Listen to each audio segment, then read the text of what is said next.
Epstein file में नाम आने के बाद माइक्रोसॉफ्ट के को फाउंडर और अरबपति बिल गेट्स ने माफी मांगी है। उन्होंने कहा है कि मुझसे बहुत बड़ी गलती हुई है। नमस्कार, मैं हूं अनिकेत दीक्षित और आप देख रहे हैं राजीव टाइम्स। आज की ये बड़ी खबर है जेफरी एप्स्टीन के क्लासिफाइड दस्तावेजों से जुड़ी हुई, जिनमें कई बड़े नाम सामने आए हैं। हाल ही में अमेरिकी अपराधी जेफरी एप्स्टीन से जुड़े दस्तावेजों को सार्वजनिक किया गया था।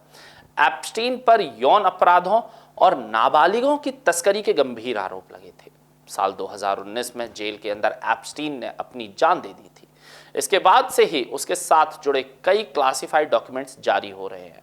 इसमें Donald Trump, Elon Musk, Prince Andrew जैसे कई ताकतवर लोगों के नाम शामिल हैं। इन्हीं दस्तावेजों में माइक्रोसॉफ्ट के को फाउंडर बिल गेट्स का भी नाम आया।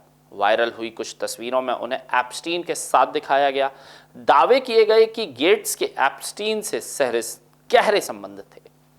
यहां तक कि एप्स्टीन ने गेट्स के एक्स्ट्रा मैरिटल अफेयर्स और अन्य निजी गतिविधियों में मदद की थी, ऐसा आरोप लगा।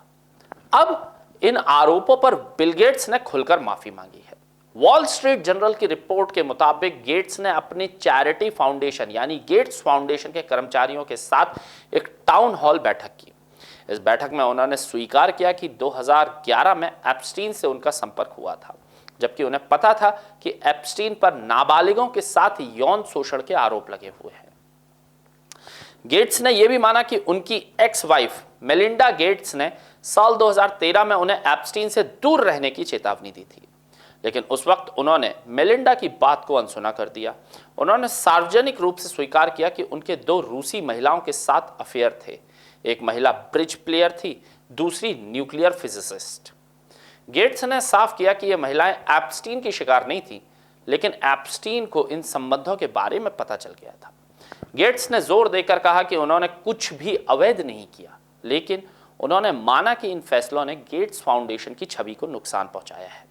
वायरल तस्वीरों पर उन्होंने कहा है कि जिन फोटोज में वे कुछ महिलाओं के साथ दिख रहे हैं, वे एप्स्टीन के कहने पर उसकी सहायिका के साथ बैठक के बाद ली गई थी।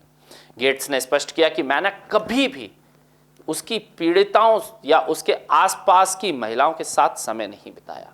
उन्होंने कहा कि एप्स्टीन के साथ समय बिताना और गेट्स फाउंडेशन के अधिकारियों को उससे मिलवाना मेरी बहुत बड़ी गलती थी। मेरी गलती की वजह से जो लोग इस विवाद में घसीटे गए हैं, मैं उनसे माफी मांगता हूं। गेट्स ने यह भी स्वीकार किया कि उन्होंने एप्स्टीन की बैकग्राउंड की ठीक से जांच नहीं की, जबकि उन्हें उसकी यात्रा पर लगे 18 महीने के प्रतिबंध की जानकारी थी। उन्होंने मेलिंडा को श्रेय दिया है कि वे हमेशा एप्स्टीन के मामले में संदेह करती थी। रिपोर्ट्स के अनुसार गेट्स 2014 तक एप्स्टीन से मिलते रहे। उन्होंने एप्स्टीन के निजी जेट से यात्रा की और जर्मनी, फ्रांस, न्यूयॉर्क, वॉशिंगटन में उसके साथ समय भी बिताया। हालांकि गेट्स ने कहा है कि वे कभी एप्स्टीन के घर या उसके आइलैंड पर रात भर नहीं रुक गए। उन्होंने माना कि एप्स्टीन से बैठक में अन्य प्रतिष्ठित लोगों की मौजूदगी में उन्हें यह स्थिति सामान्य लगी। साथ ही एप्स्टीन के साथ उनका जुड़ाव उसकी आपराधी छवि सुधारने में मददगार साबित हुआ। गेट्स फाउंडेशन के प्रवक्ता ने कहा है कि साल में 2 बार टाउन हॉल होते हैं।